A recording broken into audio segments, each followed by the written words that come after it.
ایسا ہوتا ہے کہ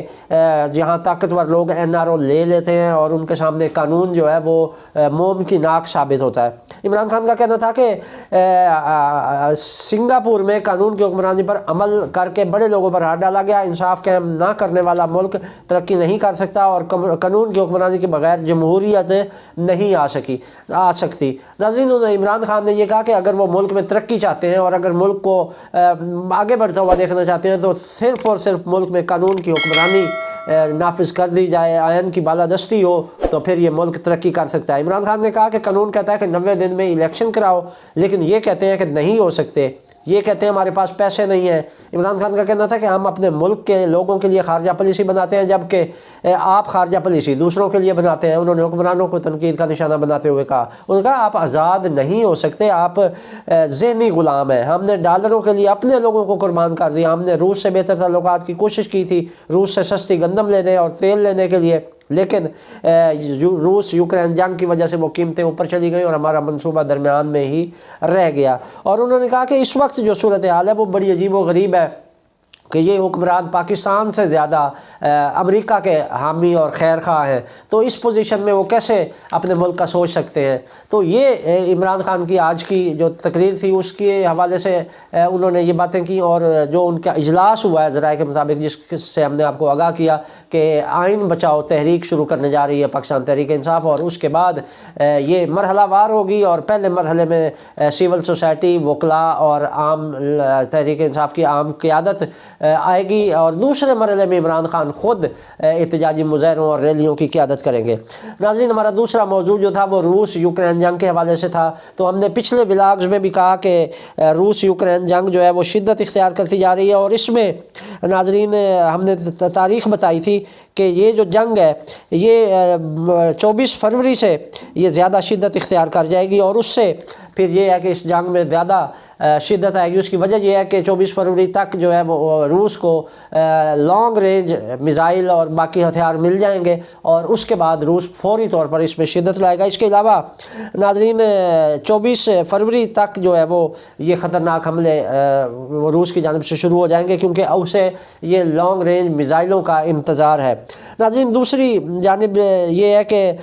جو بائیڈن نے ایک خفیہ پلان تشکیل دیا ہے اور وہ پولینڈ جا رہے ہیں۔ اس کے حوالے سے انہوں نے یہ جنگ کی جو دائرہ کار ہے اس کے حوالے سے وہ ان کا یہ دورہ ہے، اور ابھی تک یہ انہوں نے امریکہ نے اس دورے کو خفیہ رکھا ہوا ہے۔ یہ کچھ ذرائع سے یہ بات نکلی ہے اور یہ ہم آپ کے ساتھ شیئر کر رہے ہیں کہ امریکی صدر جو بائیڈن جو ہے وہ پولینڈ جا رہے ہیں، اور وہاں پر کریمیا پر قبضہ ہوگا، اس حوالے سے کچھ باتیں چل رہی ہیں۔ ادھر روس نے رومانیہ اور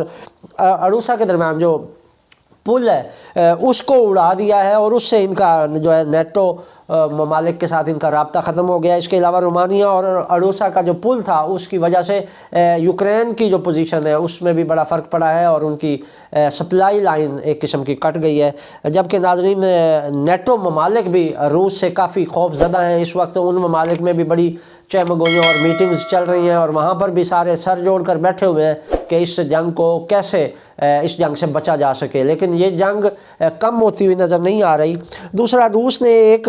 نان سٹاپیبل شیطان نام کے ایک میزائل کا تجربہ کیا ہے ناظرین، اور یہ جو میزائل ہے یہ انتہائی خطرناک ہے، جس کا نام بھی انہوں نے نان سٹاپیبل شیطان رکھا ہے۔ اور اس میزائل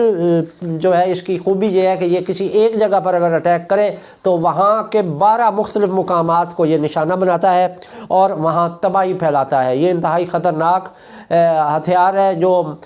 مدر آف بم اور فادر آف بم سے بھی یہ زیادہ خطرناک ہتھیار روس نے تیار کیا ہے، جو اس حوالے سے بڑا یعنی تباہ کن ہے۔ اور اس کی خوبی یہ ہے کہ اسے کوئی بھی ڈیفنس شیلڈ جو ہے وہ اس میزائل کو نہیں روک سکتی، نہ اسے وہ ٹریس کر سکتی ہے۔ تو ناظرین اس حوالے سے جو صورتحال تھی اس میں پھر اس بم کی وجہ سے بھی اور باقی جدید ہتھیار ملنے سے بھی روس کی پوزیشن مضبوط ہوئی ہے۔ اس کے علاوہ ایران کے جو زیر زمین ایئر بیسز ہیں ان کی خبریں سامنے آنے پر روس میں ایک خوف کی فضا ہے، اور اسرائیل میں ایک خوف کی فضا ہے، اور اسرائیل میں جو یہودی ہیں، مالدار لوگ ہیں، امیر لوگ ہیں، وہ اسرائیل چھوڑ کر جا رہے ہیں، اور یہ ان کا وہاں سے انخلاء شروع ہو گیا ہے، اور انہیں پتہ ہے کہ اگر ایران حملہ کرے گا تو یہ پلک جھپکتے ہی اسرائیل کو تباہ کر سکتا ہے۔ تو اس حوالے سے کچھ یہودی فیملیز جو ہیں وہ اسرائیل چھوڑ کر جا رہی ہیں، جس سے ناظرین پتہ چلتا ہے کہ کتنا خوف پایا جاتا ہے۔ اس کے علاوہ ناظرین تیسری جنگ عظیم کہ یہ جو خطرات ہیں یہ منڈلا رہے ہیں، اور مبصرین یہی کہہ رہے ہیں کہ یہ تیسری جنگ کا آغاز ہے جو روس یوکرین کے پلیٹ فارم سے ہو چکا ہے، اور مزید جب یہ ادھر چین کے ساتھ بھی معاملات کچھ گڑبڑ ہو رہے ہیں تو یہ جنگ مزید بڑھے گی، اور شمالی کوریا نے بھی اس حوالے سے چین کے ساتھ اور روس کے ساتھ کھڑے ہیں، دونوں ملکوں کے ساتھ، اور انہوں نے اعلان کیا ہے کہ اگر روس اور چین کو نشانہ بنایا جاتا ہے براہ راست امریکہ کی جانب سے تو وہ پھر نیٹو ممالک کو، یورپی ممالک کو نشانہ بنائیں گے۔ تو ناظرین اگر اس طرح ہوتا ہے، امریکہ سے یہ حماقت ہوتی ہے کہ وہ براہ راست روس پر یا چین پر کوئی حملے کی کوشش کرتے ہیں، تو پھر اس کا رد عمل بڑا شدید ہوگا، اور اس سے یورپی ممالک اور نیٹو کے جو رکن ممالک ہیں وہ متاثر ہو سکتے ہیں۔ اس کے علاوہ ناظرین جو ہمارا آج کا موضوع تھا وہ سیاسی بحران کے حوالے سے ہے، اس میں بھارت کو جو ہے ناظرین ہلاشیری دی گئی ہے اسرائیل کی جانب سے بھی اور امریکہ کی جانب سے بھی، اور کہا گیا ہے کہ پاکستان کا جو سیاسی اور معاشی بحران ہے یہ جیسے ہی شدید ہوتا ہے تو پاکستان میں حالات خراب ہوں گے، تو بھارت اپنے آپ کو تیار رکھے۔ تو بھارت، میں نے اپنے پچھلے بلاگ میں بھی بھارت کے حوالے سے بتایا تھا کہ جو مقبوضہ کشمیر کے کچھ علاقے ہیں، اس کے علاوہ گلگت بلتستان کے جو سرحدی علاقے ہیں، ادھر بھارت نے اپنی ڈپلائمنٹ کی ہوئی ہے، اور وہاں پر ان کی فورسز موجود ہیں، اور بعض جو مشرقی اور وسطی علاقے ہیں وہاں پر بھی جنگی مشقوں کے نام پر ان کی ڈپلائمنٹ ہے، اور کہا یہ جا رہا ہے کہ فوجیں جنگی مشقیں کر رہی ہیں، لیکن وہ مشقیں نہیں ہیں بلکہ ان کی ڈپلائمنٹ ہے، اور وہ اس تیاری کے ساتھ ہیں کہ کبھی بھی پاکستان میں ایسے حالات پیدا ہوں گے تو وہ اس سے فائدہ اٹھائیں گے۔ تو اس حوالے سے ناظرین اگر ہم نے پاکستان کا دفاع کرنا ہے، اگر ہم نے پاکستان کو محفوظ بنانا ہے تو تمام سیاسی قوتوں کو مل کر اس پر کوئی لاہ عمل بنانا ہوگا، اور ایسی فضا پیدا کرنی ہوگی کہ ملک میں کوئی سیاسی اور معاشی بحران مزید سنگین نہ ہو۔ جبکہ آئی ایم ایف نے بھی اس حوالے سے بڑی عجیب و غریب پالیسی دی ہے، اور آج ان کے ورچوئل اجلاس بھی متوقع ہے، جبکہ آئی ایم ایف نے یہ کہا ہے کہ آپ جو ہے وہ سعودی عرب اور چین اور باقی دوست ممالک سے قرضہ لیں تو پھر ہم آپ کو دیں گے، جبکہ یہ دوست ممالک ہمیں یہ کہہ چکے ہیں کہ آپ آئی ایم ایف سے قرضہ لیں تو ہم آپ کو قرضہ دیں گے۔ سعودی عرب نے بھی یہی کہا تھا، اس کے علاوہ چین اور کچھ اور ممالک بھی ہیں جن کی جانب سے ہمیں یہ کہا گیا تھا کہ اگر آپ کو آئی ایم ایف قرضہ دیتا ہے تو پھر ہم قرضہ دیں گے۔ تو یہ جب صورتحال ہے تو اس سے واضح لگتا ہے کہ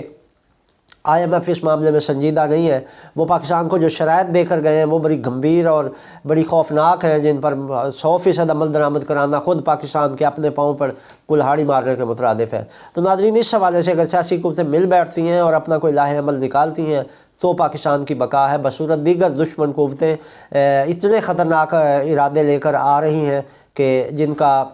نتیجہ انتہائی خوفناک نکل سکتا ہے۔ یہ تھی ناظرین اب تک کی اپڈیٹس۔ تصور شاد کو اجازت دیجیے، اللہ نگہبان۔